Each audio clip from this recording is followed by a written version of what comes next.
नमस्कार भाइयों बहनों बच्चों। आज मैं आपको पिछले वीडियो से आगे के बारे में कुछ बताऊंगा। 12th क्लास के बाद जो मैंने अब तक बताया आपको, आप एनडीए एग्ज़ाम के लिए जा सकते हैं, आप डॉक्टर बनने के लिए जा सकते हैं, आप इंजीनियर बनने के लिए जा सकते हैं, आप अधिवक्ता और जज बनने के लिए जा सकते हैं क्लेट के थ्रू। परंतु ये जो मुख्य शाखाएं हैं 12th के बाद आपके कैरियर के बारे में, उसके अलावा और भी शाखाएं हैं जो 12th के बाद ही आप उधर निकल सकते हैं। जैसे बीएससी नर्सिंग में जा सकते हैं आप। नर्सिंग का भी कोर्स बहुत अच्छा है। मैंने मेडिकल वाले वीडियो में इस बार इस ओर संकेत किया था।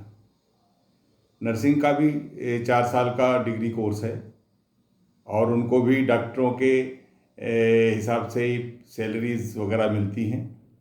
एमएससी नर्सिंग करके आप इंजीनियरिंग नर्सिंग कॉलेजेस में टीचिंग का काम भी कर सकते हैं। एक और पशु चिकित्सा से जुड़ा हुआ वेटनरी साइंस का कोर्स है बीबीएससी। वो भी ग्रेजुएशन लेवल पर बीबीएससी 4 साल का है। आप उसके ग्रेजुएट बनने के बाद पशु चिकित्सक बन सकते हैं सफल।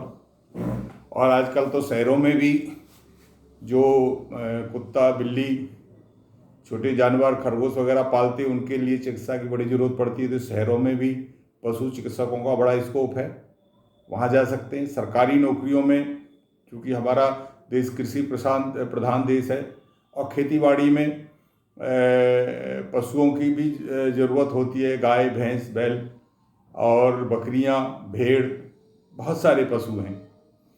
तो जो किसानों की ज़िंदगी से जुड़े हैं और दूध की जो हमारी श्वेत क्रांति हुई, उसमें इन पशुओं को दुधारू बनाने के संबंध में जो भी रिसर्च हुए और जो भी इन पर काम हुआ, उसमें इन वेटरनरी साइंस के लोगों का बड़ा योगदान रहा है। तो आप ग्रेजुएशन करके डॉक्टरी भी कर सकते हैं, फिर या एमबीएससी करके और आगे रिसर्च में जा सकते हैं। और रिसर्च में जा सकते हैं, प्रोफेसर बन सकते हैं, वाइस चांसलर बन सकते हैं। बहुत सारा स्कोप वेटरनरी साइंस में भी है। मैंने बताया था कि बी फार्मा में आपने बायो से किया हो चाहे मैथमेटिक्स से किया हो 12th, आप बी फार्मा में जा सकते हैं। B pharma bachelor of pharmacy है, जिसमें आप दवाइयों ड्रग्स जो बनते हैं, जो दवाइयाँ बनती हैं, उसके बारे में आपको पढ़ाया जाता है कि कैसे कैसे दवाइयाँ बनाई जाती हैं और उसका शरीर पर क्या इफ़ेक्ट आता है। इसके लिए बहुत सारे रिसर्च करने के बाद हम फाइनली तय करते हैं कि ये दवाइयाँ इस बीमारी के काम आएगी। तो जो डॉक्टरी पेशा में इन बी फार्मा करने वाले बच्चों का या फार्मेसी में आगे रिसर्च करने वाले बच्चों का भी बहुत अच्छा फ्यूचर है। तो आप जो है बी फार्मा करके कंपनियों में जा सकते हैं, वहाँ के सेल मैनेजर वगैरह बन सकते हैं, मार्केटिंग में जा सकते हैं, मैनेजमेंट में जा सकते हैं। उसके बाद कुछ लोग एमबीए करके चले जाते हैं, आगे रिसर्च भी कर सकते हैं। एम फार्मा करके पीएचडी करके रिसर्च का भी बहुत अच्छा स्कोप है। बड़ी बड़ी फार्मा कंपनियों में रिसर्च करने वाले बच्चों का बहुत अच्छा फ्यूचर है, डॉक्टरों से भी अच्छा है। परंतु उसमें थोड़ा सा पढ़ाई भी ज़्यादा है और उसमें मेहनत की भी ज़्यादा ज़रूरत पड़ती है। इसी से जुड़ा हुआ एक पेशा मैंने बताया था आपको मेडिकल की लाइन में, बैचलर ऑफ फिजियोथेरेपी। ये जो है शरीर के जितने भी जोड़ हैं और जितने भी नसों के मसल्स के दर्द होते हैं जो मेडिसिन से सही नहीं होते, उसमें फिजियोथेरेपी बड़े काम आती है। तो इसका भी स्कोप दिनों दिन हमारे देश में क्या विदेश में सब जगह बढ़ता जा रहा है। तो इसमें जाकर भी आप अपना करियर बना सकते हैं। मान लो आपका एमबीबीएस में नहीं हो पा रहा है, तो मैंने पहले भी बताया था, इधर भी जा सकते हैं। एक और रह जाती है शंका कि अगर 12th के बाद किसी बच्चे का इंजीनियरिंग की अच्छी कॉलेज में एडमिशन नहीं हो पा रहा है, बीटेक वगैरह में, तो उनको निराश नहीं होना है। पॉलिटेक्निक बहुत अच्छा विकल्प है। पॉलिटेक्निक में भी ये 3 साल का डिग्री कोर्स होता, वो मतलब डिप्लोमा कोर्स होता है। कहने को तो इसमें मिनिमम क्वालिफिकेशन 10th पास की है, परंतु फिर भी 12th पास के बच्चे भी बहुत सारी तादाद में जाते हैं। चूँकि इसमें ब्रांचेज बहुत अच्छी हैं, जो 12th वालों की मेरिट चूँकि ऊपर चली जाती है, ज़्यादा अच्छे ब्रांचेज उसको मिल जाते हैं। कंप्यूटर साइंस बन जाता है, आईटी मिल जाता है, इलेक्ट्रॉनिक्स मिल जाता है, इसमें अच्छा फ्यूचर है, कंपनियां ले लेती हैं उनको। या फिर आप डिप्लोमा के बाद 3 साल डिग्री कोर्स भी कर सकते हैं, बीटेक भी कर सकते हैं, तो ये भी बहुत अच्छा एक स्कोप है। तो आपको जो है, मेरा कहने का मतलब है कि आप बीएससी या बीए करने का निर्णय तभी लें जब प्रोफेशनल कोर्स में प्रयास करने पर भी आपका कहीं अच्छी जगह एडमिशन नहीं हो पाता। चूँकि बीएससी और बीए करने के बाद ज़्यादा स्ट्रगल करना पड़ता है अपने पैरों पर खड़े होने के लिए। हाँ, वो बच्चे जिन्होंने और सपने पाले हुए हैं और सपने देखे हैं सिविल सर्विस में जाने के, या और किसी चीज़ में जाना चाहते हैं, तो उनके लिए बहुत अच्छा हो सकता है बीएससी और बीए करके जाने का। परंतु जिनके पास कम समय है, जिनकी आर्थिक स्थिति अच्छी नहीं है, तो उन्हें मेरे विचार से पहले प्रोफेशनल कोर्स में जाने के बारे में अपना प्रयास करना चाहिए। यहाँ मैं आज एक नया एक ऑप्शन आपके सामने रखना चाह रहा हूँ।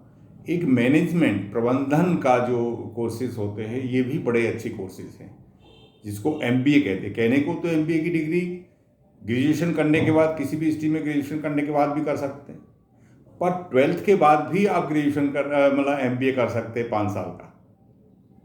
ये 5 साल का जो एमबीए कोर्स है, ये पहले बीबीए करवाते हैं, उसके बाद एमबीए की डिग्री, 2 डिग्री मिलती हैं, ग्रेजुएशन की BBA degree, bachelor in business management, और फिर उसके बाद एमबीए की degree master in business management. तो जो एमबीए डिग्री होल्डर्स हैं, उनको भी प्राइवेट कंपनियों में और बहुत सारे अपॉर्चुनिटी उनको मिलती है, बहुत सारे मौके मिलते हैं। क्योंकि किसी भी कंपनी को चलाने के लिए, किसी भी संस्था को चलाने के लिए मैनेजमेंट स्किल का होना, मैनेजमेंट क्षमता का होना बहुत ज़रूरी है, और वो हमें ये डिग्रियां प्राप्त करने से प्राप्त कर सकते हैं। तो इसमें भी आप कैरियर बना सकते हैं। मैं आज इसी की तरफ फोकस करना चाह रहा था कि आप वकालत और इंजीनियरिंग, डॉक्टर और रक्षा के क्षेत्र में अगर आपका मन नहीं है, या आप उधर प्रयास करके सफल नहीं हो पा रहे, तो आप इधर भी के बारे में भी सोच सकते हैं। तो आप 5 साल का बीबीए और एमबीए का ज्वाइंट कोर्स कर सकते हैं, उसमें आपको बहुत अच्छे मौके मिलेंगे। आज मैं अपने इस वीडियो की डिस्क्रिप्शन में आपको यही लिंक देने जा रहा हूं कि आप ये 5 साल का एमबीए कैसे और कहां से कर सकते, तो बहुत अच्छा रहेगा आपके लिए। इसमें आपको थोड़ा परिश्रम करके अगर एडमिशन हो जाता है, तो एक साथ में 2 डिग्रियां मिलेंगी, और आपका कैंपस से ही कहीं ना कहीं सिलेक्शन, अगर आप अच्छे एक संस्था से पास किए हैं, मेहनत किए हैं, आपका रैंक अच्छा है अपने कॉलेज में, तो निश्चित रूप से आपको एक अच्छी जॉब मिल सकती है। अच्छी नहीं मिलेगी, मीडियम मिलेगी, पर आप, मेरे विचार से रोजगार के ज़्यादा अवसर आपको उपलब्ध होंगे सामान्य बीए और बीएससी करने के बनस्पत। तो मैं आज लंबा वीडियो नहीं करना चाहता, मैं यहीं पर अपनी बात समाप्त कर रहा हूं, और आप लोगों से पुनः अनुरोध कर रहा हूं कि इस YouTube चैनल को आप सब्सक्राइब कर लें, बेल आइकॉन दबा लें, ताकि सारे नोटिफिकेशन आपको पहुंचते रहें टाइम से। और फिर एक प्रार्थना मैं आपसे कर रहा हूं कि इस सूचनाओं की, इस जानकारी की के लिए जो लोगों को ज़रूरत है, जिन लोगों को, जो भी आपके संपर्क में हैं, जिनको भी आप जानते हैं, उन तक पहुंचाने के लिए ज़रूर इसको उन लोगों को शेयर करें, उन्हें समझाएं कि कैसे वो अपना जो है अपने बच्चे को, या स्वयं अगर वो स्टूडेंट है तो वो कैसे आगे पढ़कर आगे बढ़ सकते हैं, अपना कैरियर बना सकते हैं, अपने पैरों पर खड़े होकर स्वावलंबी बन सकते हैं। मैं यहीं पर अपनी बात समाप्त करता हूं। मैं अपना टेलीफोन नंबर भी दे रहा हूं, जब जो चाहे बात करके और इस बारे में जानकारी कर सकता है। तो मैं अपनी बात समाप्त करता हूं।